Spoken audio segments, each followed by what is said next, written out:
Neutral partiality, part of the series Mediating with or Without Attorneys with Tye Bourdony. That is our topic for today. Welcome to the Lawyers and Mediators International Show and Podcast by InstantMediations.com, where we discuss law and conflict resolution topics to educate both professionals and everyday people. Catch regular episodes on YouTube and anywhere you get your podcasts. Just remember, nothing in these episodes constitutes legal advice, so be sure to talk to a lawyer, as cases are fact-dependent.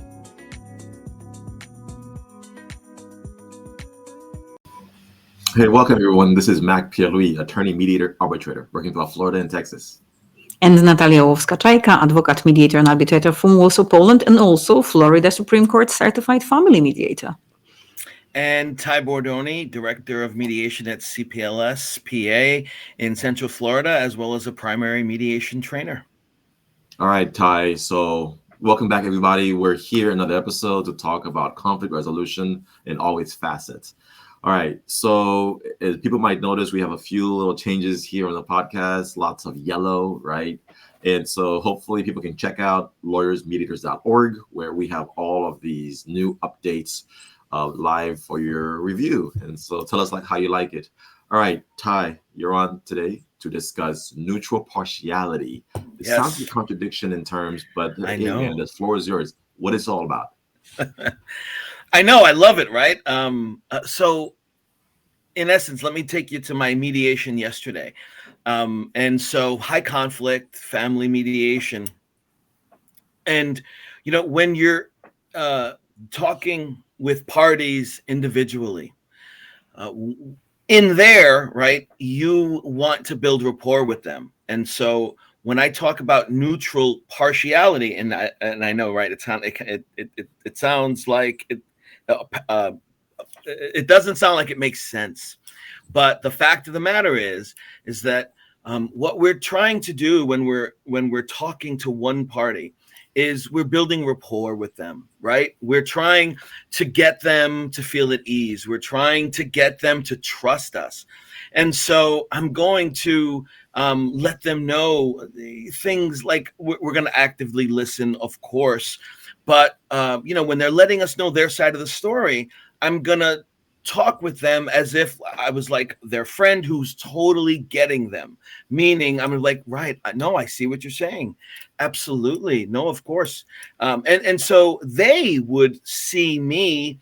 And of course, you're always interpreting what you're seeing from other people and what you're hearing from them. So the parties I'm going to give everything back to them the way they're giving it to me. I'm going to kind of phrase it in the ways that they're phrasing it. And so I want them to see me understanding what they're saying. And so in there with them, I would tell you that they would feel as if Tye gets me. He understands, he's going to work hard for me, because in there with them, when I'm going to try and put myself in their shoes, because as the mediator, I'm everybody's neutral, right? So I have to be able to recognize good positions, bad positions, even positions I don't agree with. But if I'm in there with you, you won't know that I don't agree with your position. You'll get the sense that I understand and I'm empathizing with your position. And whatever your position is, even though I may reframe you and I may try and reality check you, but at the end of the day, whatever your position is, so long as you're coming from a place of good faith, I'm going to take that. I have to take your position to the other side, right? So when I'm in with you, you're not going to get the sense that I don't like you, think your position is wrong, or at all. On the contrary, I'm going to defer to you, and I'm always going to let you know that I hear you, I feel what you're saying and what you're going through, and I will take that position over, and I'm not going to be judgmental in any way, if you see what I'm saying. And so it's important for the parties to feel as if I'm vested and that I get it, and they're going to tell themselves, Tye's going to work hard for me. Tye, he knows, yes, he understands, and he believes me. I never said I believed you, right? But I'm giving it back to you in such a way to make you feel comfortable and know that I totally understand your position. I feel where you're coming from, and I'm not being disingenuous if I say I totally understand, and I'm sure I hope I do. If you see what I'm saying. And so then their shields, geek speak, right? Their shields lower, and then they start to build that rapport with me, and they start to trust me. And so then when I reframe them, and then when I come back with the other party's message, who they typically have not been hearing, they will hear it because they're trusting me that I'm going to be fair and I'm going to be, transparent at all times. And it works for me really, really well, and I talk to the same way on each side to the parties. And they may have extreme positions, but I'm going to try and put my headspace, get myself in that place so that I can understand them, so that I can see what they're saying. And I'm going to try and talk to them the way they're talking to me, so to speak, but on each side. And it works really well for me, And if I gave that right. Go ahead. I'm what sorry. you're basically saying is that you are like bipartial in this mediation, because you are like sticking to, if you have two parties in mediation, you're sticking with one party's interest and with the other party's interest. Is it also what you are trying to say? I like that. Bipartial. I'm going to write that down. Yes, I suppose so. Because following on that is sometimes the mediator, even though neutral and impartial, Right. to a degree needs to take sides. For example, when a situation in mediation arises that someone is treating somebody unfair to the extent that can be discriminatory. Mm. And when there is a discrimination at stake, you can't remain impartial and neutral to discrimination that happens. So to a degree, this is a moment where you're also showing certain attitude because you disagree with the injustice that is happening to one of the parties being done by another. What do you think about it in terms of your newly created term, neutral partiality? No. I see what you're saying, and I would tell you that it's okay to show empathy, right, to the parties, because they're feeling bad, they're going through a hard time. And if you want to get someone to hear the other side or hear you, or you reframe, you start by validating their emotion, right? So yesterday, both parties were feeling really bad for different reasons. But in there, I would say something like, I know how you feel. I'm so sorry about that. In there, when they say this thing happened, I'm like, wow,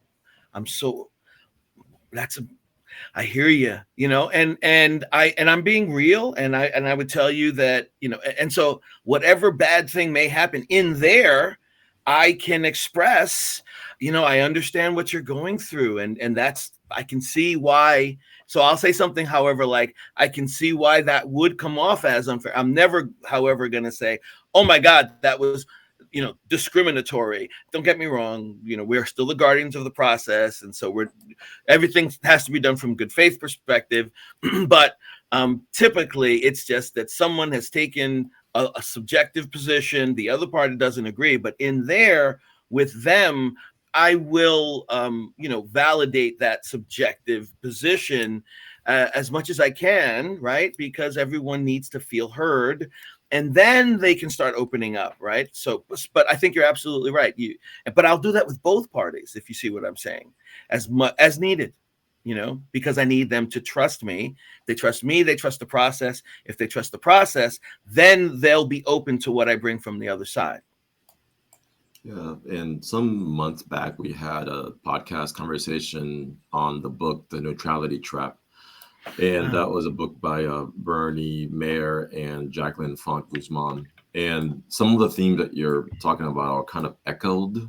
I guess you're echoing some of the themes in that book, because that one is more towards social change, though, looking at society, macro scale.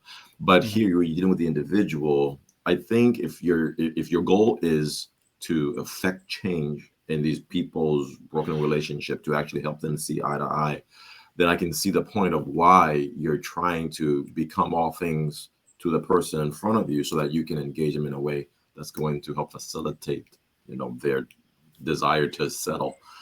I guess the only thing about it is, to mediators, it may sound a little dangerous. You're It taking does, some yeah. risks. Yeah. Because we're all told and trained that you have to be impartial, okay? But you're a human being, and you're dealing with other human beings. We're not dealing with widgets and car parts here. We're dealing with the human heart a lot of times, especially in family law. So how do you escape, I guess, the possible attack that, hey, what you're suggesting Good is question. unethical? That's a great question. Well, it's a matter of perspective, right? Come on. Mediators, our middle name should be flexibility.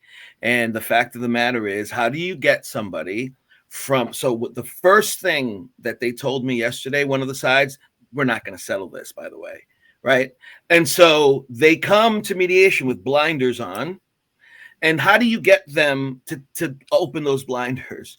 Well, the first thing you have to do is get them to trust you. And so when I'm actively listening, if I'm saying, right, I hear you. Oh, okay, right. Sure, I see that.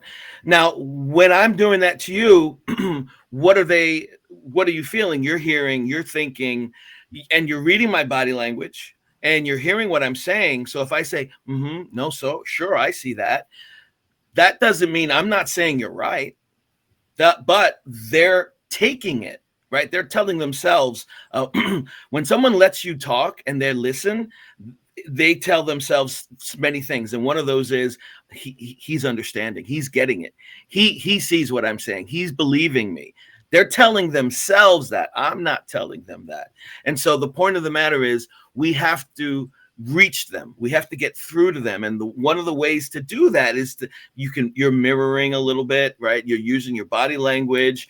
And so when I say neutral partiality, so it's only when I'm individually alone with the parties am I going to give them things back to them the way they see them. But I'm not actually agreeing with them, right? But I'm doing it in such a way to help them trust me and think that I'm understanding entirely. So I'm giving it to them the way they're giving it to me. I'm trying to use their kind of language and mannerisms. And when I say, so I'm not going to say, oh, I agree with you, that was horrible. I'm going to say, no, I can absolutely see why you would think, you see what I'm saying. So you of course you want to be careful, but you're always going to be very, very transparent as well. But again, it comes down to building rapport. It comes down to getting to a place where they trust you. And so it's like acting, to be quite honest with you. But really, I'm just being empathetic is really what I'm doing. And so if I'm with both parties, right, the way to get them to reframe is not to tell them, look, you're wrong. No, you validate their feeling first. And then when you validate, because everyone needs to be validated. When you do that, then they're like, okay, thank you, in their head, right? And then you give the position that you want them to start seeing in a positive, future-oriented tone. And then you keep talking about it in that way. But you're still going to come from this comfortable place, from this, empathetic, I hear you, I'm with you, I'm feeling your pain. And then people really respond to you. So, yesterday, for instance, there were a lot of similarities in what they were going through and what I went through in my own life at one point, right? And there was a public servant who was dealing with alcohol. My dad was a public servant who had an alcohol problem, and he was one of those angry drunks. And there was a point in life that it sounded like exactly what they were going through. I let them know that, because I wanted them to know, but everything is going to be okay. And so the point of the matter is, and I didn't agree with what was going on one side, but it was important that that individual understood that I understood, and that they saw me being very empathetic, and it opened them up. And they were the ones who said, we're not going to come to agreement. And then they were the ones that like, you think we're going to come to agreement at the end? Do you know what I mean to say? So it's really nothing more than just letting your empathy help connect with them. But when I say neutral partiality, they may think you're partial, but you're not being partial, right? They just are going to see you as an ally. is what I mean to say, if I said that the right way. And Tye, what you're saying is also having echoing another thing. This thing is we had as a guest Douglas Knoll. Doug Knoll with his Oh, yeah. book He's amazing. De-Escalate, How to Calm Down an Angry Person in 90 Seconds. Actually, we're getting to a core what he was also saying. People come with their emotions. Sometimes they are really high emotions. So you first de-escalate them. And of course, they teach us in mediation to build rapport. But what Doug Knoll is saying, you first calm them down, because when you satisfy this emotional factor in them, this is only when they begin to think logically, connect with something. And actually, this is very crucial that you said emotional validation is a key to getting there. And having said that, I would really want to close down for now. And thank you so much for listening. And thank you, Tye, for bringing this concept up, neutral partiality. Everybody who has something to say, please contact us. And maybe we can have a discussion on that. Follow up more. Yeah, yes, absolutely. Oh, absolutely. Let's bring Doug Knoll. He's amazing. Yes. All right, everybody. So be sure to check out the Twitter handle that we've set up, which is at LMI Podcast. And then check out lawyersmediators.org, where you can see all of Tye's videos that are on YouTube. All right, take care.